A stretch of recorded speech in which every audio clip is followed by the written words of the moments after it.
Welcome back to Book Buddies, and as you can see, Izzy's back today. We're doing another game. You want to explain it to them? So, Louisa picked out a list of book boyfriends from books she's read recently, and then I went online to find ranty reviews about them. So I've collected those, and then I organized them from appealing to most appalling. Yeah, I wanted to do something kind of similar to what we did a couple of months ago with Guess the Book from the 1-star review, and I decided, let's target the dudes. I had a couple of rules when picking the list. First of all, the female lead / his love interest has to be a point of view character at some point. And secondly, no clear male protagonist. For example, I thought about doing characters such as Kaz Brecker from Six of Crows or Nikolai Landstoff from King of Scars, but I decided they're a little too much of a protagonist of that story, and I feel as though bad reviews of them aren't going to target them as a bad boyfriend. Especially because Kaz is one of the best boyfriends. Alright. Anything else? Any honorable mentions? So, the first one, there was one person where I couldn't find very much about him. So this is the worst review I was able to find. Oh, and also every time I'm talking about the guy, I say X, and then if the female love interest is ever mentioned, it's Y. Okay. So, X is alright too. Not exactly swoon-worthy, but he definitely makes the book less tense. And that was the worst I could find. I feel like it's so vague. Okay. Do you want to take a random guess? Let's see. Is he from a classic? No. Is he Stefan from Noble Servant? No. Okay. Should I tell it to you? No, I'm good. I want to guess it. Okay. Okay. Kestrin from Yes, how did you guess that? I was just going through like books where they're like fewer reviews, like the less popular ones, because I feel like those are the ones where they're gonna be less ranty. Nice. Well, I respect that. Kestrin's a great guy if you read the book. yeah, there was just like nothing too specific about him. Mm-hmm. So, alright, starting off in our he's a good egg category. Okay. So, there was zero chemistry between X and Y. Absolutely no sparks. Their romance felt very shoehorned into the story, and I genuinely would have liked it better if the book ended with them just as friends, with the promise of maybe exploring something more in the future. The dynamic of X, Y, and another specific character working together as a team was really fun, and the forced romance ruined it for me. Okay. Forced romance, and there's like a third guy in there. Jameson? No. Right. Is it Edmund from Mansfield Park? No. Is he from a Jane Austen novel, though? No. Okay. So, third guy... Peeta? No. I feel like, it's another, like, there is a third character, but it's not necessarily, like, a love triangle third character. Oh, wait, Nathaniel? Yes. Yes, my true love! From Sorcery of Thorn. Uh-huh. That was basically the only bad thing I could find about him, or one about him being, like, nonchalant no matter what Elizabeth dragged him through. And since this is one of the few that I actually had, like, read or listened to, I was like, okay, I agree. He is very nonchalant. Alright, third one. Another he's a good egg category. Okay. And I have 3 different reviews here, and I'll see if you can get it just based off of one, and then I'll give you the next one. Okay. Of course I loved X. How could I not? He's perfect. But why? She's so strong. And, am I allowed to swear on this or no? Go for it. Okay. She's so strong and badass, but she always misunderstands X. It's so obvious that he loves her, and she's in denial. She's so stupid. And just when she realizes his feelings, she just hurt him. Congratulations. Oh, is it Peeta? Yes. Because he's a sweet boy going through a bunch of junk, and Katniss doesn't really understand what's going on because she's closed off. Yeah. Mm-hmm. Yeah, I feel like they're the book version of Hiccup and Astrid from How to Train Your Dragon. True. Okay, I won't read you the other parts, but one part that I thought was funny is not much character development either, except for after being brainwashed. Oh. But if you really need to get tortured to get some development. Oh. Okay, this is the last one in the he's a good egg category. Needless to say, X isn't the brightest bulb. He sees what he needs to see and attributes needs, motives, and feelings to other people as he sees them. I'll read the rest because they're all like pretty similar. Okay. X is a dull hero. He is, at best, the kindly, well-meaning, but rather patronizing older brother. Okay, older brother. But I think it's like older brother energy. Alright. And the third is, he's insensitive and condescending. He's a typical teenage boy in the early scene. Even his being a teenager, that was no excuse for such insensitivity. Is it, Riden? No. Okay. Jameson Hawthorne? No. Okay. Is he from a Jane Austen book? Yes. Oh, Mr. Knightley? No. Okay. Jane Austen, older brother. Oh, Darcy? No. That'd be ironic, because he is actually an older brother in that story. Oh, I haven't read any Jane Austen. Okay, let's see. So, I know nothing. Alright, not Knightley, not Darcy. Edmund? Yes. Okay. Mansfield Park. All right, now we're moving into the he's bearable category. Okay. Everyone respects her match, aside from the slightly squicky implication of him being 35 and her being 17, and the fact that she reminds him of the girl he was in love with before, making me wonder if she's just a replacement of her for him. Other than that, he's unfailingly kind and thoughtful throughout the novel. Colonel Brandon from Sense and Sensibility? Correct. All right. That seemed easy for you. Yeah, I feel like once you mentioned the whole age gap difference, and it's like, yeah, he's a good match. Although, it would have been funny if the age gap was like, he's a fairy character and she's a teenage girl. Little Twilight action. Yeah. Although, Twilight is not on this list. I feel like he, like a recurring theme in a lot of the Jane Austen ones was sort of like an age gap or like patronizing vibe. Which to me, like, the age gap would be a bigger deal today, but I put it in the he's variable category because I'm like, well, Jane Austen's time, gotta like... It was the 1800s! Alright, next one. I remember reading this book and finding his temperament and description rather displeasing. He came across as grouchy, gothic, and somewhat old. It seemed as if he always had a chip on his shoulder and spoke to her in a condescending tone. I felt he was not the right love interest for her. There was not one romantic bone within him. Is he, Reinhart from Beautiful Pretender? No. Okay. So, condescending to her, Riden from, Daughter of Pirate King? No. Okay. Darcy? No. Alright. Condescending to her, but no chemistry. Okay. Here's a second review of him. They seem more like big brother and little sister. The age difference and their interaction just did not give me that spark vibe. Oh, Mr. Knightley? Yes. Did the age gap give it away again? I mean, also, I think he might be, like, her brother-in-law. It's like, so her sister is married to his brother. Oh, okay. You got some move categories. No. It would be like if I married Jack's brother. Okay. Alright. The last one in the he's variable category. Okay. And this is maybe my favorite review. The most boring, flat, uncharismatic, cold piece of toast ever to have the wit of Raoul to call himself this profession. Alright, call him so he has a specific profession. Yeah, but I thought if I said it, it would give it away. Alright, is he royal? I don't think so. Darcy?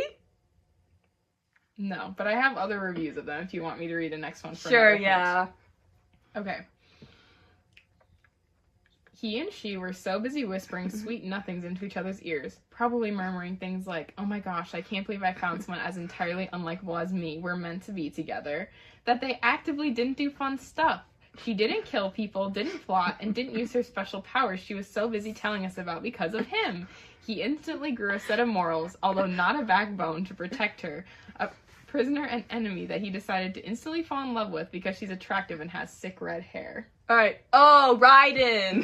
Yes. Yeah. Alright, next one? Alright, now we're moving into the why are you like this category. Oh boy.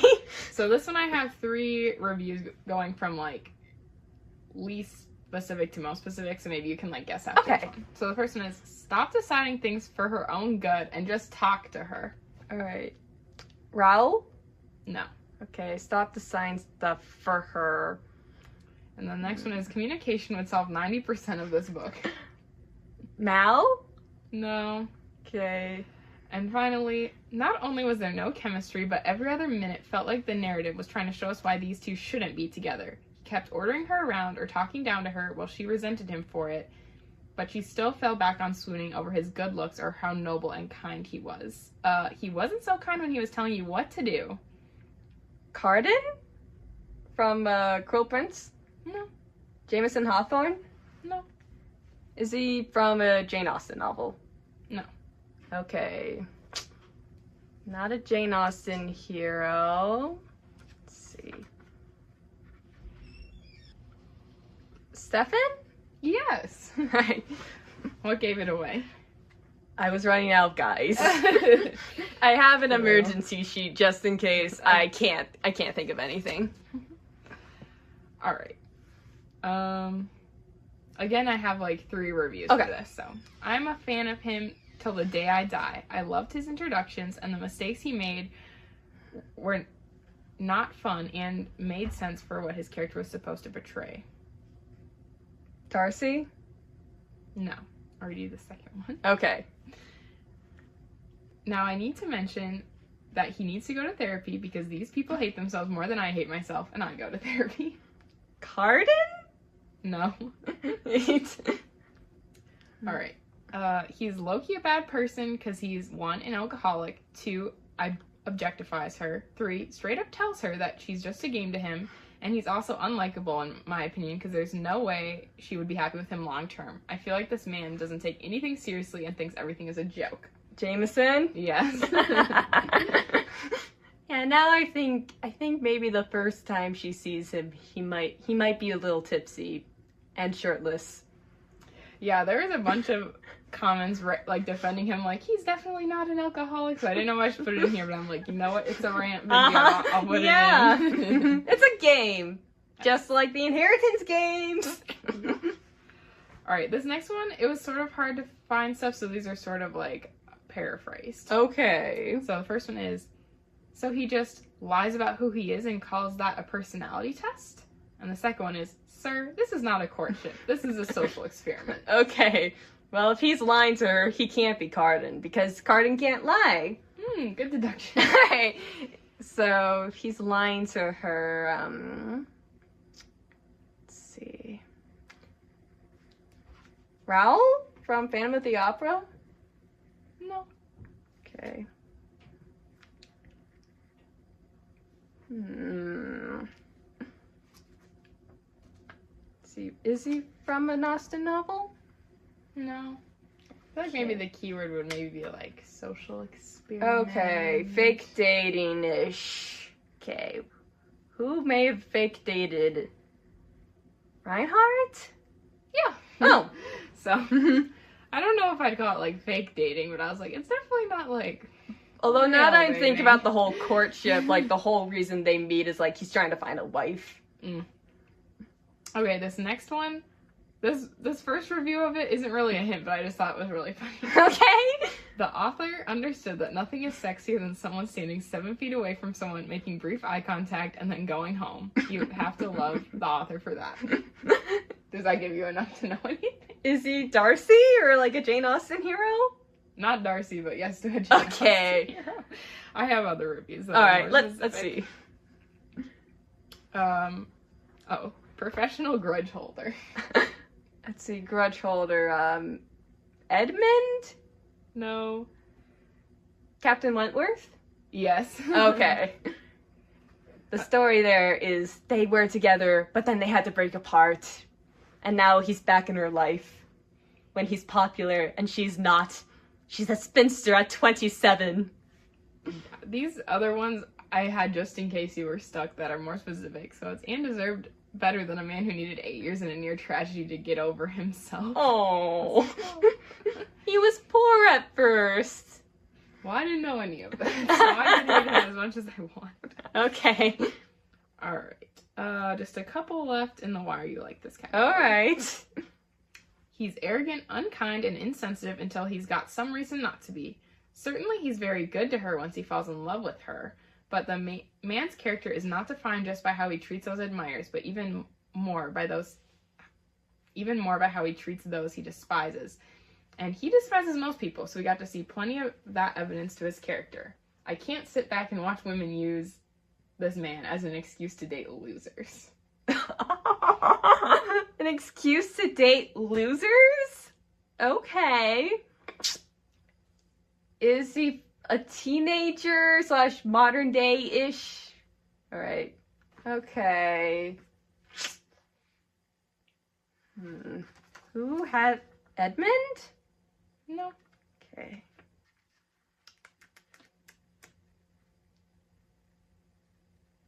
Cardan? No. Mal? No. See, I'm running out of dudes here. Is it Darcy? Yes. Alright. And then last one in this category. Oh boy. These were it was sort of hard to find a good one. So Okay. he lectures her, is condescending to her, even in some more extreme statements. He is an example of toxic masculinity. There have been many readers of the novel who have been struck by a persistent undercurrent or edge of barely concealed nastiness in his comments to her and sibling. Edmund from Mansfield Park? No. Mal? No. Right. Hey, Henry from Northanger Abbey? Yes. Okay. A lot of the bad comments were sort of like implying that it's not a fair, like he and her like to sort of like banter and bicker back and forth, but it's not really a fair fight between them. So that was sort of the bad review, and it was hard to like find that phrased in a good way for them. Alright. Yeah. Alright, finally there are 3 that are in the U category. Oh the boy. lowest category. And actually, my one, has not been answered yet, so... Guess we agree. Okay, number 1. He's immature, clingy, and pressuring. He's the safe choice who still ignores boundaries and guilt trips. He's no hero, more of a fool with his doubting heart, childish actions, short sight, and impatience. And then I have one more that I'll give if you can't get it. Is it Mal? No. Edmund? No. Cardan? No. Those are the 3 U's. Who did I forget? Let's see. We went through Darcy. We went Colonel Brandon, Mr. Knightley, Captain Wentworth. We just did Henry, Kestrin, best guy according to Goodreads. Nathaniel, Jameson, Cardan. I'll give you the last hint to see, Okay. unless you think you have it. So, Oh wait, Raoul! yes. The last one was, the Phantom is a literal murder, and somehow this guy still annoys me more. Oh boy! Alright, last 2. Okay. The way he protects her in his own quiet, uncomplicated way. The way he protects her in his own quiet, complicated ways. The way he loves without softness but so much depth. Yeah, that did it for me. Do I excuse the way he treated her at the beginning? Absolutely not. Never. His cruelty was real, and it was painful. But understanding where it came from, seeing how he learned to be cruel because it was the only way to survive, changed how I saw him. He didn't choose kindness because it was easy. He chose it despite everything. By the end, I understood the hype. I understood the obsession. Every time he spoke, every time he showed up, I was completely enchanted. Cardan? Yes. One of the things that gave it away. His cruelty. The cruel prince. Yeah. Right. Last one. Read all the reviews. Alright. The author glorifies an emotionally abusive, misogynistic man who shames the female protagonist for getting healthy, gaining power, recovering from her eating disorder. He was a total misogynistic, possessive, terrible guy. Another comment. He's just a bit boring and doesn't interest me as a character, which I feel is so different from the first. And then finally, I don't hate him. I just think he was extremely boring and vanilla compared to literally any other book character and was emotionally manipulative and protective when controlling her. Mal. Yep. He got my biggest ew of them all. Couldn't do it. Yeah, but I love how a lot of the guys, like, above him, it's like, yeah, he actually did murder someone, tried to kill someone, he did all of this, and it's like, Mal, he might not have any noble crimes, but just, I think we were all rooting more for Alina to end up with the Darkling. Well, the only criteria for me was if they'd be a good boyfriend or not, and I would rather have someone who was kind to me. So. Yes, know your self-worth. Alright, so did any of these reviews make you want to read the book? I think because even though I know maybe they weren't the best written at the time, I really enjoyed the Selection series when they were coming out. So the book where it was also sort of like another like dating show. What was the title? The Beautiful Pretender. Yes, that one I was like, ooh, I bet this would make me feel kind of nostalgic for the Selection. Oh, Maybe I would like this. Yeah, it's like the second in kind of like an anthology series. It's Melanie Dickerson's medieval fairy tale trilogy. So it's like each book focuses on a different couple, and that's the second one. Yeah, so this was a lot of fun. I think it was easier in a way than the other one, probably because I had the list. It was funnier though, especially like when we got to the ews. Yeah, because I haven't read the book with Mal in it. Shadow and Bone. Yeah, I haven't read Shadow and Bone, but I got to see like some of the TV show, and I didn't love him in the TV show, but I was like, okay, I see the appeal, I get it. But then reading some of the things in the comments, I was like, flirting with other women, like not supporting her getting stronger. I was like, terrible, ew. Yeah, I think like in the TV show, he's kind of just like, he's alright, he exists. I don't really remember anything super annoying, but in the book, there was a specific moment, like in the first book where it's like, he gets really angry at her. I'm like, oh, strike one. Boyfriend. I start Siege and Storm thinking, you know, Mal, I'm gonna give you another chance. I ended that book thinking, strike two. So I don't think he had a big strike in the third book, but I'm like, my review for Ruin and Rising was, I'm sorry, Lee Bardugo, but Alina should have ended up with either Nikolai or the Darkling. You chose wrong! I think that might be the one of, if not the only book I can think of where everybody prefers the fanon shipping compared to the canon shipping. Alright. So alright, you go first. Thanks for having me. Yeah, this was a lot of fun. If you enjoyed this, please share it with your friends and share different ideas that we can do for another game. I'm Louisa. I'm Isabel. And we'll see you next time. Bye.